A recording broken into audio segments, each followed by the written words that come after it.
আসসালামু আলাইকুম, স্বাগতম সবাইকে। মাছের ভীষণ মজাদার একটি রেসিপি নিয়ে চলে এলাম। আজকে রান্না করব পাবদা মাছের ঝোল। পাবদা মাছের এই ঝোলটা অনেক বেশি টেস্টি হয় খেতে। পাবদা মাছের ঝোল কম বেশি সবাই রান্না করতে পারে। আমি যেভাবে রান্না করেছি সেটাই আপনাদের সাথে শেয়ার করলাম। আশা করছি আপনাদের ভালো লাগবে। আমার চ্যানেলে এখনও যারা নতুন, চ্যানেলটি সাবস্ক্রাইব করেননি তারা প্লিজ আমার চ্যানেলটি সাবস্ক্রাইব করে নেবেন এবং পাশে থাকা ছোট্ট বেল আইকনটি প্রেস করে দিবেন।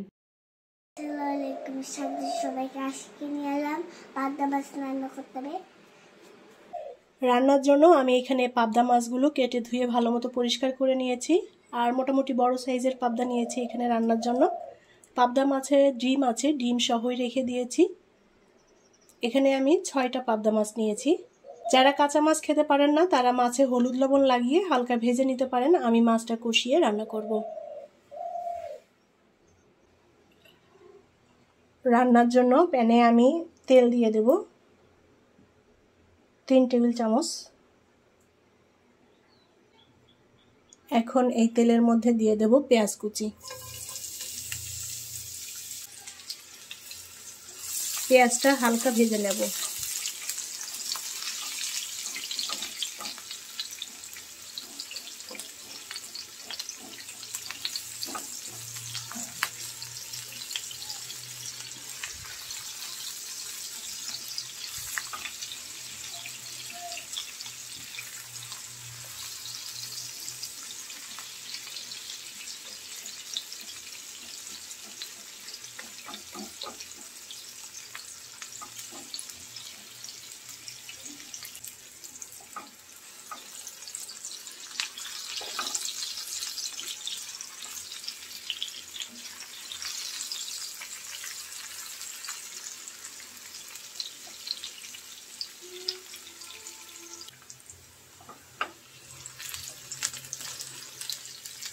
পেঁয়াজটা আমি হালকা লাল করে ভেজে নিয়েছি।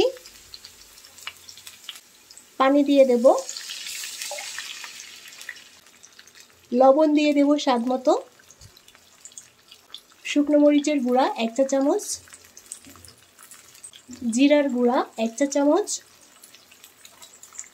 হলুদ এবং ধনিয়ার গুঁড়া 1/2 চা চামচ করে। এখানে আমি টমেটো নিয়েছি, টমেটোগুলো ফ্রোজেন করা ছিল, ছোট টুকরো করে কেটে নিয়েছি। আর 2টা টমেটো নিয়েছি এখানে। চাইলে টমেটো এখানে পেস্ট করে দেওয়া যাবে। আমি টমেটোটা এভাবে দিয়ে দিলাম, একটু গোটা গোটা থাকবে। আর টমেটো দিলে খেতে ভালো লাগে। টমেটো বাদ দিয়েও রান্না করে নেওয়া যাবে। মশলাটা এখন একটু কষিয়ে নেব।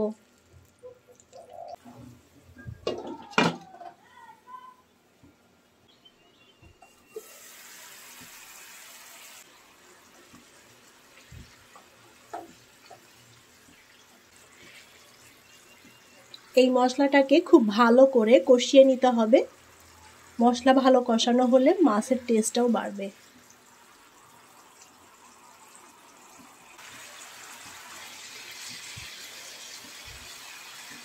মশলাটা আমি ভালো করে কষিয়ে নিয়েছি।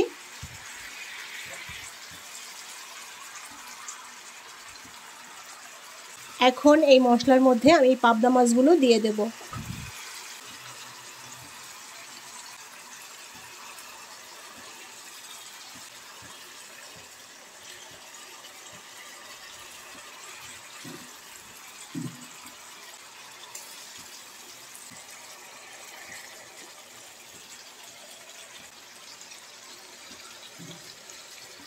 মশলার মধ্যে মাছটা আলতো করে উল্টে দিতে হবে।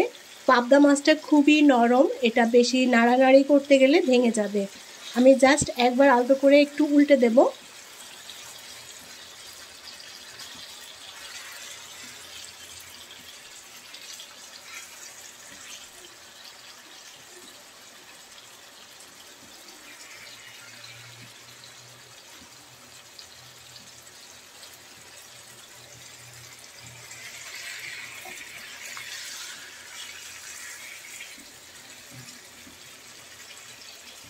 মাছটা উল্টে দিয়েছি।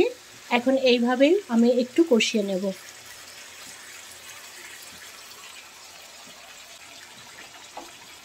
প্যানটা ধরে এভাবে একটু ঝাঁকিয়ে দিতে হবে যাতে করে মশলাটা প্যানের তলাতে লেগে পুড়ে না যায়।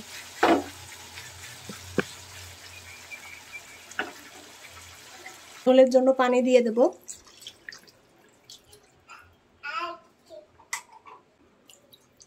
আমি একটু গামাখা টাইপের ঝোল করব, সেভাবে পানিটা দিয়ে দিলাম।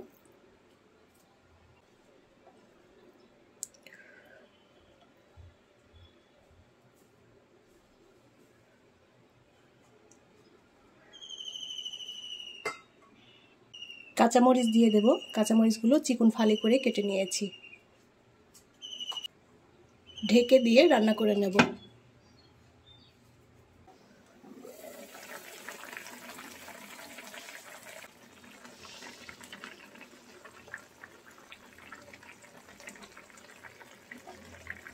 মাছের ঝোলটা আমি আরও খানিকটা টানিয়ে নেব।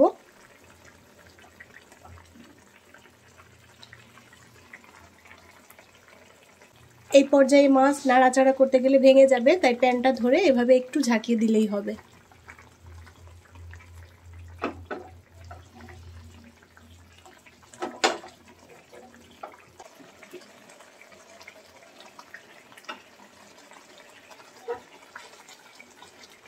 পাবদা মাছের ঝোল রান্না করা হয়ে গিয়েছে। ঝোলটা আমি এরকম একটু গামাখা টাইপের করে নিয়েছি। এখন মাছের ঝোলটা নামিয়ে নিয়ে পরিবেশন করব। তৈরি হয়ে গেল দারুণ সুস্বাদু পাবদা মাছের ঝোল। সাদা ভাতের সাথে খেতে খুবই ভালো লাগবে এই পাবদা মাছের ঝোলটা। আশা করি ভালো লেগেছে আজকের পাবদা মাছের ঝোল রান্না। রেসিপিটি ভালো লাগলে লাইক, কমেন্ট এবং শেয়ার করবেন। পরবর্তী রেসিপি দেখার আমন্ত্রণ জানিয়ে বিদায় নিচ্ছি। আল্লাহ হাফেজ।